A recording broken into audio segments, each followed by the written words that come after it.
बनाएंगे साबूदाना की खिचड़ी।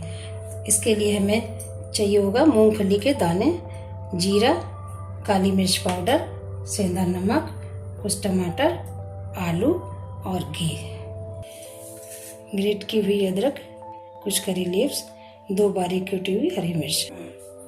तो चलिए शुरू करते हैं।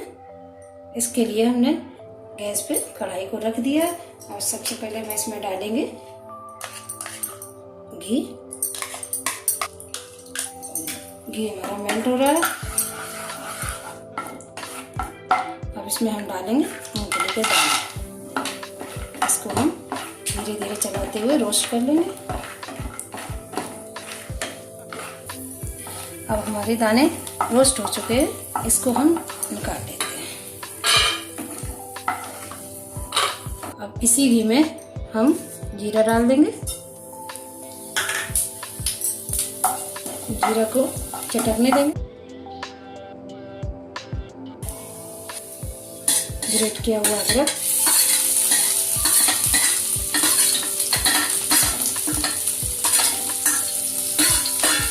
थोड़े से करी लीव,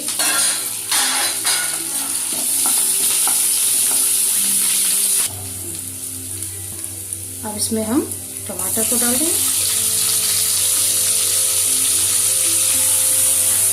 टमाटर को मिलाने के लिए थोड़ा सा हम सेंधा नमक डाल देते हैं।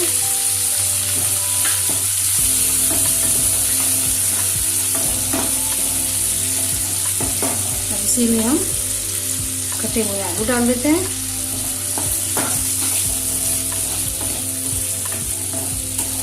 थोड़ी देर तक इसको भून लेते हैं।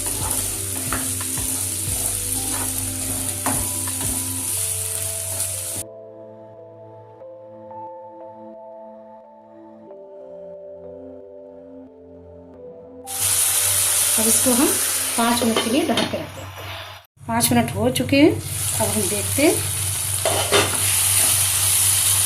आलूओं को इस तरह से दबा के देख लें, ये सॉफ्ट हो गए। अब इसमें हम अपना साबूदाना डाल देंगे। ये हमने 4 घंटे पहले भिगो के और सुखा के ले लिया है। इसका सारा पानी निकाल चुके हैं। अब हम इसमें डाल देंगे।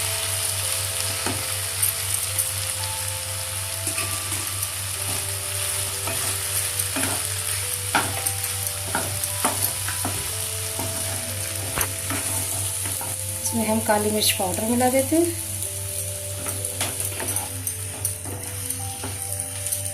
नमक को हम पहले ही डाल चुके हैं, नमक हमें नहीं डालना है। अब इसको 2 मिनट के लिए ढक के रख देते हैं। 2 मिनट हो चुके हैं। अब हम अपना साबूदाना देखते हैं।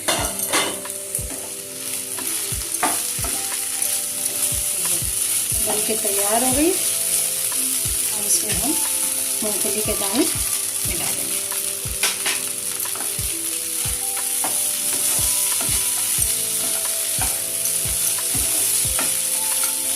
गैस को ऑफ कर देते हैं।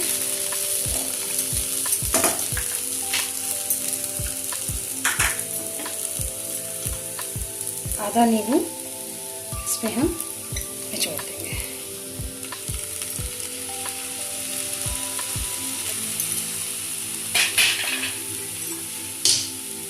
हरे धनिया डाल देंगे।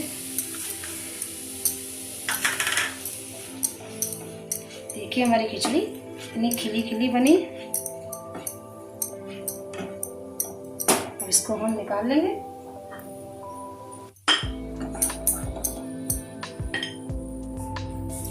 अब इसमें हम ऊपर से हरे धनिया डाल के गार्निश कर देते हैं। इससे थोड़ी देखने में और अच्छी लगने लगती है। ये खिचड़ी अब हमारी तैयार हो गई। ये बहुत ही टेस्टी और हेल्दी होती है।